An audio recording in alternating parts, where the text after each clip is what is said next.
I wanna be a slave, but wanna be a master. I wanna make your heartbeat run like roller coaster. I wanna be a good boy, I wanna be a hello পাখিরা, আসসালামু আলাইকুম। কেমন আছো সবাই? স্টোরিটাতে তোমরা অনেক ভালো সাড়া দিয়েছো, আমি এতটা আশা করেছিলাম না, তবে তোমরা সত্যি অনেক ভালো দিয়েছো। আর প্রত্যেকটা স্টোরি প্রথম পার্টটা অনেক ভালোই হয়, আস্তে আস্তে পরে এগুলোতে ভিউ কমে যায়। আমি জানি না কেন, পরে কি আমি খারাপ বলি না খারাপ এডিট করি না কি করি সেটাই বুঝি না। তো যাই হোক, তোমরা যে এতটা ভালোবাসা দিয়েছো এটার জন্য তোমাদের অনেক ধন্যবাদ। আর আমার একটু গরম বসে গেছে, ভয়েসটা হয়তো অন্যরকম লাগছে, একটু ম্যানেজ করে নিও। আমি এখানে বলতে চাই যে আমি স্টোরিটার রাইটার যে তার নাম, ওই স্টোরিটার ভয়েস দেওয়ার পরে এমনকি এডিটও অর্ধেক শেষ হয়ে যাওয়ার পরে জানতে পেরেছি। তার আগে যে আমাকে দিয়েছে প্রিয়ন্তি, ও নিজেও জানতো না যে রাইটারের নাম কি। তবে ওই রাইটার আপুটা আমাকে সম্মতি দিয়েছে আমি যেন ওনার স্টোরিটা ডাবিং করি, তো এটার জন্য ওকে অনেক অনেক থ্যাংক ইউ। আর ও টিকটকে যত সম্ভব স্টোরি লেখে, এফএফ লেখে, তোমরা গিয়েও রেকর্ড করে আসতে পারো। ওর নাম সুরাইয়া। আর আমি বাড়ি যাব, এক সপ্তাহের জন্য গ্রামের বাড়ি যাব। আর আমি গ্রামের বাড়ি গেলে ভিডিও দিতে পারি না জানো, সবসময় কোনো না কোনো বিপদ মাথায় নিয়ে আমি বাড়ি যাই। আর যখনই যাই তখনই ওই তো বিপদের জন্য আর কি কিছু করা হয় না। এবার সেম অবস্থা। আমি তবু চেষ্টা করবো ওই যে সেকেন্ড চ্যানেলে যেটা আছে না, পরিজন চলছে উপন্যাস, ওইটা দেওয়ার, কারণ ওটাতে আমার এডিট করা লাগে না, সময় কম লাগে। তো আমি ছোট করে পার্ট হলে ওইটা দেওয়ার চেষ্টা করবো। তোমরা সবাই ওটা দেখো। তোমরা যারা যারা আমার ওই চ্যানেলটা চেনো না জানো না, তারা গিয়ে ঘুরে আসো। উপন্যাস প্রেমী, তোমাদের ভালো লাগবে। ওখানে শুধু উপন্যাস দিই আমি। আর আর কি বেশি কথা বলি আমি। চলো শুরু করি। চলো। গাড়ি এসে থামে শিকদার বাড়ির সামনে। একে একে সবাই গাড়ি থেকে নামে। জাঙ্কুক দেখে পাজা কোলে নিয়েই আউট হাউসের দিকে হাঁটা ধরে। সবাই হা করে তাকিয়ে আছে। নামজুন সাহেব তখন তার বাবা লিমিনহু আর ভাই বগুমের সাথে এক কাজে বাহিরে ছিল। জেনের মা রোজ তো জ্বলে পড়ে যাচ্ছে। জিন শিকদার অবাক হয়, কারণ তার ছেলের বাচ্চা ভালো লাগে না। তার উপর তে বড় হলেও তার মাইন্ড তো বাচ্চার মতোই, কিন্তু তের বেলায় অন্য কিছু। জেনি মন খারাপ করে বাসায় ঢোকে। তার মাও তার পিছু পিছু যায়। জেনি তার রুমে ঢুকে রাগে একের পর এক জিনিস ছুঁতে থাকে। কি হলো জেনিমা, এমন করছিস কেন? শোন মায়ের কথা। কি হয়েছে বল আমায়। কি শুনবো? হ্যাঁ, শুনবো নাকি আমি? আমার হবু বর অন্য মেয়ের সাথে ঘুরতে গিয়ে সময় কাটাই, তার হাত ধরে হেঁটে হেঁটে বেড়ায়, তাকে খাবার খাইয়ে দেয়, তাকে বুকে নিয়ে ঘুমায়। কি বলছিস মা? কে সে? কে আবার? ওই তে। তে আমার জাঙ্কুকের মাথা পুরো খেয়ে নিয়েছে। জাঙ্কুক তো তে ছাড়া কিছুই বুঝে না। কিন্তু মা, ও তো একটা পাগল। ওর ছোট বাচ্চার মতো মাইন্ড। ও ছোট মানুষই বলতে পারিস।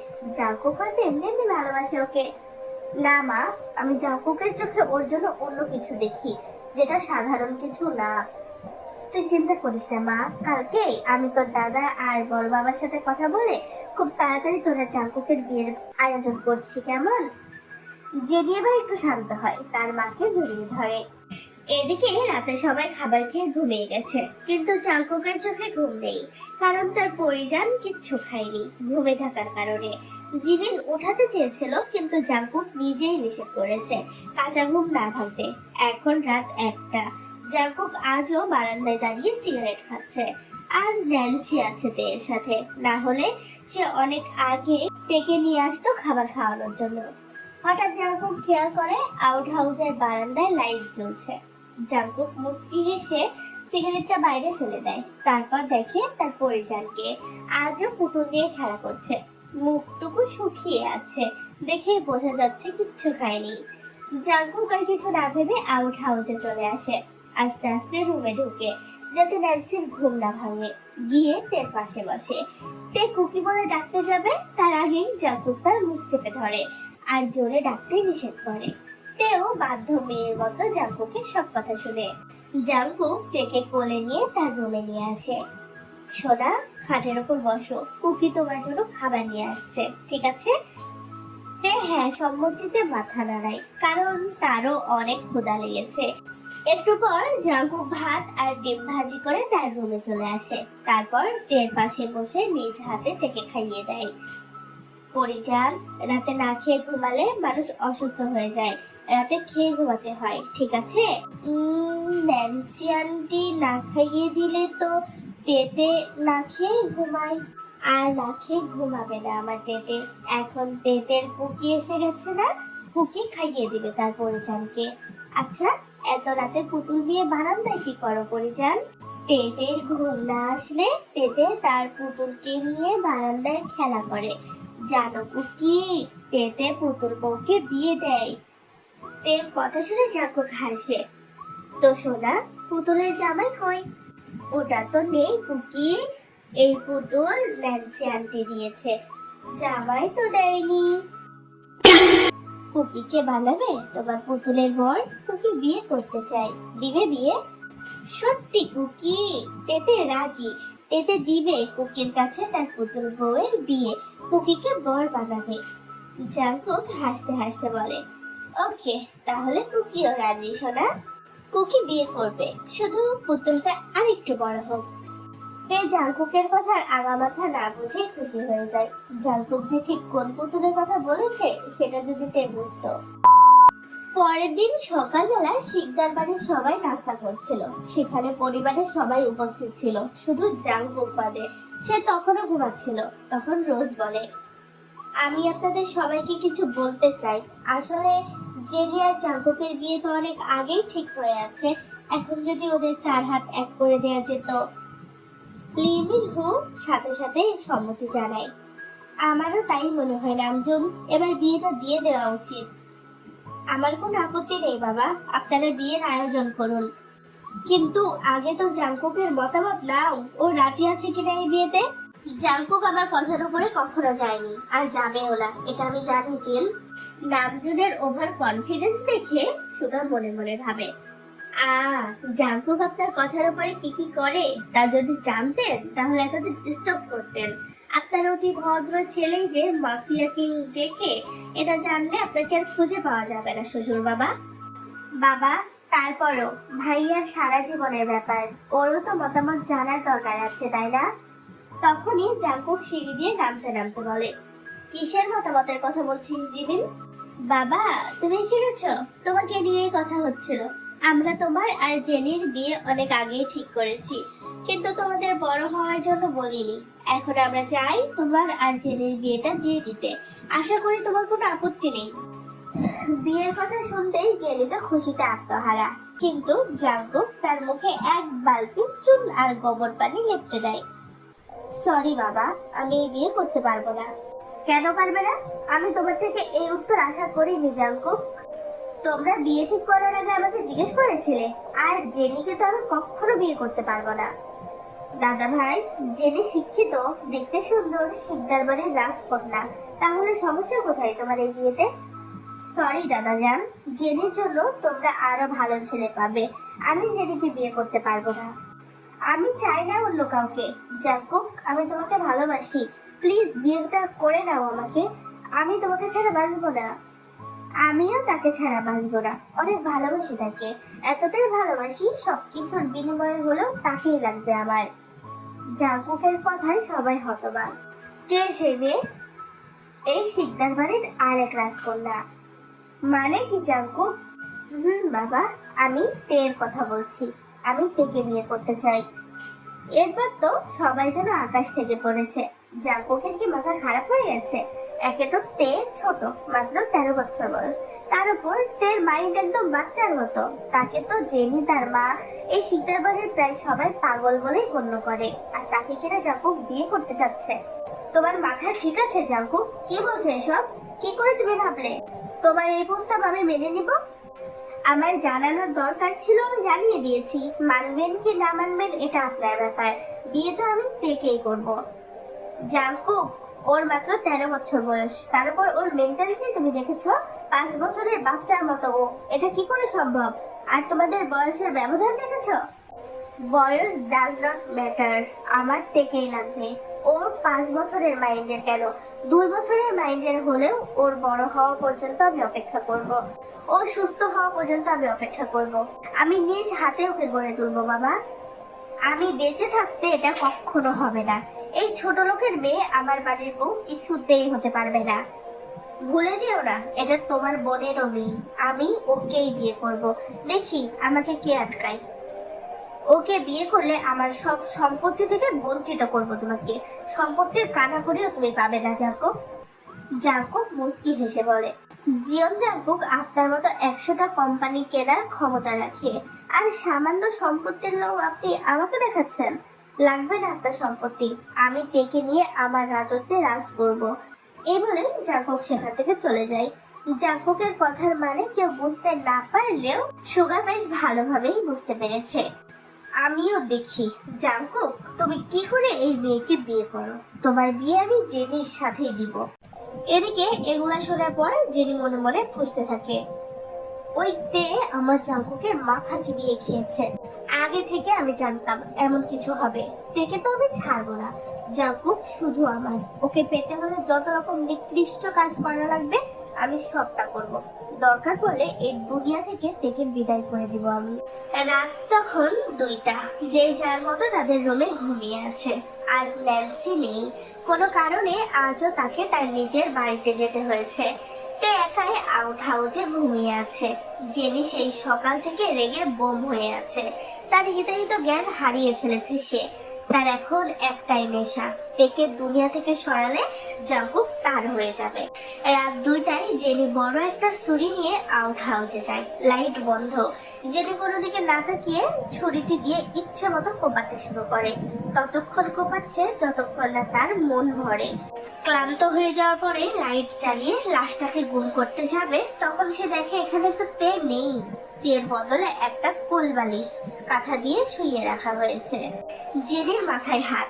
তাহলে এতক্ষণ সে কাকে কোপালো, আর তেই কোথায় গেল? অপরদিকে তে তো জাঙ্কুকের বুকে অতি নিরাপদে ঘুমিয়ে আছে। জাঙ্কুক আগে থেকে এমন কিছু টের পেয়েছিল, তাই রাত 11টায় জাঙ্কুক তেকে ঘুমন্ত অবস্থায় তার রুমে নিয়ে আসে আর তেকে তার বুকের উপরে চাপটে ধরে রাখে। নেক্সট ডে সকালবেলা সবাই বসে নাস্তা করছে। হঠাৎ সবাই দেখলো জাঙ্কুক তেকে নিয়ে উপর থেকে নেমে আসছে। সবাই অবাক হয়ে তাকিয়েছিল। তখনই লিমিনহু বলে, জাঙ্কুক, ওই মেয়ে এত সকালবেলা তোমার রুমে কি করছে? ওই মেয়ে এত সকালবেলা যায়নি দাদু, ও সারা রাত জাঙ্কুকের রুমেই ছিল। এসব কি শুনছি জাঙ্কুক? তে তোমার সাথে কি করছিল? জেনি যেহেতু জানে তে আমার সাথে ছিল সারা রাত, তাহলে ওকেই জিজ্ঞেস করো তে আমার সাথে কি করছিল। আমি কি করে বলবো তোমার সাথে ও কি করছিল? নিশ্চয়ই খারাপ মতলবে নিয়ে গেছে, তাই না? তখনই জাঙ্কুক জেনির গালে ঠাস করে একটা থাপ্পড় মারে। থাপ্পড়টা এতটাই জোরে ছিল জেনির ঠোঁট কেটে রক্ত পড়ছে।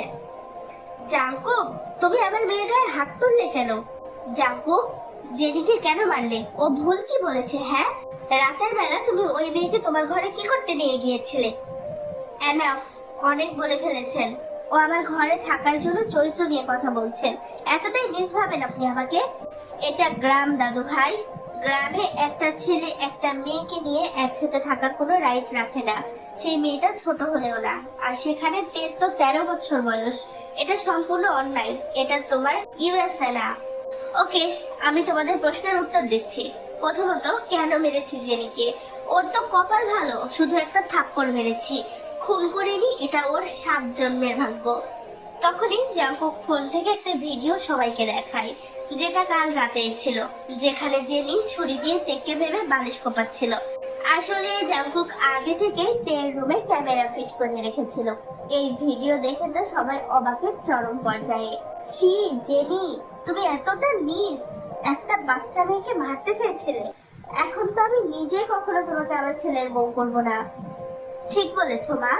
যে মেয়ে একটা এমন ফুলের মতো বাচ্চাকে মারতে 2 বার ভাবে না, সে কখনো আমার ভাইয়ের বউ হতে পারে না। বাকি সবাই নিশ্চুপ হয়ে আছে। এর মধ্যে মুখ খুলে জেনি, প্লিজ আমাকে মাফ করে দিন। আমি যা করেছি জাঙ্কুককে পাওয়ার জন্য করেছি। বড়মা, ও বড়মা, আমি জাঙ্কুককে ভালোবাসি। ওকে ছাড়া বাঁচবো না। এটা আমাকে পাওয়ার সঠিক পথ ছিল না জেনি, আর আমি তোমাকে কখনোই ভালোবাসতে পারবো না। বিয়ে তো অনেক দূরের কথা। পাগলামি করা ছেড়ে দে জেনি। আর দাদাজান কি বললেন আপনি? তে আমার সাথে ঘুমানোর রাইট নেই, এটা অন্যায়, তাই তো? আজকের পরে তে আমার সাথে ঘুমানোটা আর অন্যায় হবে না, সম্পূর্ণ হালাল আর বৈধ হবে। কথাটা বলেই জাংকুক তের হাত ধরে বাড়ি থেকে বের হয়ে যায় আর সাথে সুগাকেও নিয়ে যায়। জাংকুক, কাজটা তুমি ঠিক করছো না, এর পরিণাম অনেক খারাপ হবে। জাংকুক বাঁকা হেসে বলে, খারাপের উপর খারাপ আমি, আর আপনি বলছেন আমার পরিণামের কথা? কথাটা মিনমিনিয়ে বলাই নামজনের কান পর্যন্ত পৌঁছালো না। 1 ঘন্টা পর জাংকুক, সুগা ও তে বসে আছে একটা কাজী অফিসে। কাজী প্রথমে বিয়েটা করাতে রাজি ছিল না, যেহেতু তের বয়স কম। কিন্তু জাংকুক সোজা পকেট থেকে রিভলভার বের করে কাজীর মাথায় ধরে। বেচারা কাজী ভয়ে সাথে সাথে বিয়ে পড়ানো শুরু করে দিয়েছে। দেনমোহর কত ধরবো সাহেব? জিয়ন জাংকুকের পুরো 500 কোটি টাকার প্রপার্টি আজ থেকে জিয়ন তেইয়ং এর নামে হয়ে গেল। সাথে জিয়ন জাংকুক শিকদার নিজেকে পুরোটাই তার দেনমোহর হিসেবে দিয়ে দিতে চায়। এমন আজব কাবিন কাজী আর কখনো দেখেনি। ভয়ে যা বললো তাই তিনি লিখে ফেললো। সুগাও পুরো অবাক। জাংকুক তার নিজের টাকায় অর্জনকৃত সব সম্পত্তি তের নামে লিখে দিয়েছে। এরপর কাজী বিয়ে পড়ানো শুরু করে। জিয়ন জাংকুক শিকদার, বাবার নাম জুন শিকদার, 500 কোটি টাকা এবং সম্পূর্ণ নিজেকে দেনমোহর দিয়ে তে শিকদারকে বিয়ে করছে। বিয়েতে মত থাকলে বলো মা কবুল। তে তো চুপ, সে তো কিছুই বুঝতে পারছে না। তখন জাংকুক থেকে বোঝাই, পরিজান কবুল বলো, অনেকগুলো চকলেট আর আইসক্রিম কিনে দিব জান। হ্যাঁ সত্যি? 3 সত্যি। তাহলে 3 বার কবুল বলতে হবে, ঠিক আছে? ঠিক আছে, কবুল কবুল কবুল। জাংকুক খুশি হয়ে যায়। এবার নিজেও ফটাফট 3 বার কবুল বলে দেয়। সাথে সাথে সবাই একসাথে আলহামদুলিল্লাহ বলে ওঠে। জাংকুক সবার সামনে তের কপালে চুমু খেয়ে বলে, আজ থেকে তুমি কোনো সাধারণ নারী নয়, আজ থেকে তুমি মাফিয়া কিং জিয়ন জাংকুকের রাজত্বের রানী জিয়ন তাইয়ং। বিয়ে পড়ানো শেষ হলে জাংকুক, সুগা ও তে আবার শিকদার বাড়িতে ফিরে আসে। দাঁড়াও, কোথায় গিয়েছিলে তোমরা? বিয়ে করতে গিয়েছিলাম বাবা। বিয়ে মানে? দাদাজান, আমি দেখে বিয়ে করেছি। আপনি বলেছিলেন না কোন অধিকারিতে আমার সাথে ঘুমাবে, তাই অধিকার দিয়ে এনেছি। তে এখন থেকে আমার বউ, আমার সাথে থাকার সম্পূর্ণ অধিকার টের আছে। এখন তো আপনাদের আর কোনো সমস্যা নেই, তাই না? কাজটা তুমি ঠিক করলে না জাংকুক, এর ফল তোমাকে কিন্তু ভোগ করতেই হবে। আপনিও কি করতে পারেন আমিও দেখে নেব। ভুলে যাবেন না, আপনি বাঘ হলে আমি সিংহ, আপনার রক্ত আমার শরীরে বইছে। তারপর জাংকুক তের হাত ধরে জিনের সামনে যায়। মা, তোমার ছেলে তোমাকে না জানিয়ে বিয়ে করেছে, দোয়া করবে না তোমার বৌমাকে? জিন মুচকি হেসে তের মাথায় হাত রাখে। অনেক বড় হ মা, ঠিক আমার ছেলের মনের মতন করে বড় হ, আমরা সবাই তোর পাশে আছি। এই বলে জিন নিজের গলা থেকে তার স্বর্ণের চেনটা খুলে তের গলায় পরিয়ে দেয়। জাংকুক তেকে লিমিনহুর সামনে নিয়ে বলে, সরি দাদাজান, আপনার কথা রাখতে পারিনি। তেও আপনার নাতিন, আমি কথা দিচ্ছি তেকে কখনো বিন্দু পরিমাণ কষ্ট পেতে দিব না, পুতুলের মতো সাজিয়ে রাখবো। আমি আজই তেকে নিয়ে ইরার সাথে চলে যাব, দোয়া করবেন আমাদের জন্য। হঠাৎ লিমিনহু তের মাথায় হাত রাখে। লিমিনহুর চোখে পানি টলটল করছে। হয়তো সে কিছু বলতে চায় কিন্তু বলতে পারছে না। ছোট্টতে লিমিনহুর চোখে পানি দেখে তার নানাজানকে জড়িয়ে ধরে হাওয়া করে কাঁদতে থাকে। হয়তো সেও বুঝে গেছে আজই তার নানাজানের সাথে কাটানো শেষ দিন। আসলে কি লিমিনহু তেকে ভালোবাসতো না, নাকি ভালোবাসাগুলো অভিমানের আড়ালে ঢাকা পড়ে যেত? নীরবতা ভেঙে সুগা বলে, জাংকুক, আমাদের ফ্লাইট বিকেল 5টায়, তাড়াতাড়ি সব গুছিয়ে নিতে হবে। জিমিন, আমি আজ জাংকুকদের সাথে চলে যাব, তুমি থাকবে নাকি আমাদের সাথে যাবে? না সুগা, আমিও যাবো তোমাদের সাথে। তখন জিন এগিয়ে এসে বলে, জিমিন যাক বাবা, জাংকুক কোথাও গেলে তের পাশে কাউকে প্রয়োজন, আমরা ফিরতে 15 দিনের মতো সময় লাগবে। ঠিক আছে আন্টি। এদিকে জেনি আর তার মা বাবার আগে খুঁজছে তারা কি ভেবেছিল আর কি হয়ে গেল। জিমিন, তেকে রেডি করে দে, আমরা 1 ঘন্টা পরেই বের হব। না কুকি, তেতে কোথাও যাবে না, তেতে তার নানা জানের সাথেই থাকবে। এই বলে তে আবারও কান্না করতে থাকে। তার নানা জানকে জড়িয়ে ধরে আছে। এই পর্যায়ে লিমিনহু আর নিজেকে আটকাতে পারে না। তেকে বুকে নিয়ে সেও কান্না করে দেয়। তার মেয়ের ফেলে যাওয়া শেষ ফুলকে সে এতদিন অবহেলা করেছে, কি করে ভুলবে সে ব্যথা। লিবিনহু তো ভেবেছিল আস্তে আস্তে তে বড় হবে, বড় হতে হতে হয়তো অভিমানটা রাগটা সরে গিয়ে ভালোবাসায় রূপ নেবে। তের মায়া মাখা মুখখানা যে অনেক আগেই তার মনে মায়ার জন্ম দিয়েছে, তার মনটা জয় করে ফেলেছে। অভিমানের কারণে সে এতদিন সেটা স্বীকার করতো না, সেও যে তার মেয়ের শেষ ফুলকে অসম্ভব ভালোবাসে। সে তো ভাবেনি হঠাৎ কেউ এসে তার নাতনিকে এত তাড়াতাড়ি তার কাছ থেকে নিয়ে চলে যাবে। তবে লিবিনহু জানে জাঙ্কুকই সেই লোক যে তার নাতনিকে খুব বেশি ভালোবেসে আগলে রাখবে, খুব ভালো রাখবে। পরিজান, চলো, আমাদের দেরি হয়ে যাচ্ছে। কুকি তোমাকে আবার এখানে নিয়ে আসবে সোনা, চলো প্লিজ। তুমি না গেলে কুকির কষ্ট হবে, কুকি মরে যাবে। এই কথা শুনে তে লিবিনহুকে ছেড়ে দিয়ে জাঙ্কুককে জড়িয়ে ধরে। না কুকি, তুমি মরো না, তেতে তোমার সব কথা শুনবে। জাঙ্কুক মুস্কি হেসে জিমিনকে ইশারা করে তেকে নিয়ে রেডি করার জন্য। জিমিনও ভাইয়ের কথা মতো তেকে নিয়ে উপরে চলে যায়। জিমিন তেকে সুন্দর করে সাজিয়ে নিজেও রেডি হয়ে নিচে আসে। তারপর সবাই বেরিয়ে পড়ে নিজ গন্তব্যে। ন্যান্সি অনেক কান্না করেছে, তেও ন্যান্সিকে ধরে অনেক কান্না করেছে। ন্যান্সিকে জাঙ্কুক সান্ত্বনা দিয়ে বলেছে সে তেকে নিয়ে আবারও এখানে আসবে। শিকদার বাড়ি আজ নিস্তব্ধ। তে যাওয়ার আগে আবারও চেয়ে থাকে তার চিরচেনা বাড়িটার দিকে। আজ শিকদার বাড়ির প্রতিটি দেয়াল কান্না করছে সে ছোট্ট নির্বোধ তের জন্য। তারপর তারা সবাই বেরিয়ে পড়ে নিজ গন্তব্যে। ন্যান্সি অনেক কান্না করেছে। জাঙ্কুক সুগা মিলে আইয়ু কবর জিয়ারত করে, শেষবার তেকে নিয়ে তাদের কবরের পাশে যায়। জাঙ্কুক আইয়ুর কবরে হাত রেখে বলে, কথা দিলাম ফুপি, তোমার মেয়েকে কখনো তোমাদের অভাব আমি বুঝতে দিব না। হঠাৎই কবরস্থানে শীতল হাওয়া বয়ে গেল। হয়তো আইয়ু দেখছে তার শেষ ফুল সঠিক মানুষের হাতে পড়েছে, আজ থেকে হয়তো তার আত্মাও শান্তিতে থাকবে। তারপর জাঙ্কুক তেকে কোলে নিয়ে তার কপালে ঠোঁটের পরশ এঁকে দিয়ে রওনা দেয় নিজেদের নতুন জীবন শুরু করার উদ্দেশ্যে। তো পাখিরা, তোমরাও সবাই দোয়া করো আমাদের টেকুকের নতুন জীবনের জন্য। তো এই যে এখন বিয়েটা হয়ে গেছে, আমাদের জাঙ্কুক তার এত শুদ্ধ পুরুষটা, তার উপর সে মাফিয়া কিং, বুঝতেই পারছো। হ্যাঁ, তার পরিজন ছোট, কিন্তু সে তার পরিজনের প্রতি আসক্ত। আর সে কিভাবে তার পরিজনকে ছাড় দেবে বলো? সবটুকু না হলে টুকটাক রোমান্স এখন থেকে প্রত্যেকটা পার্টেই থাকবে।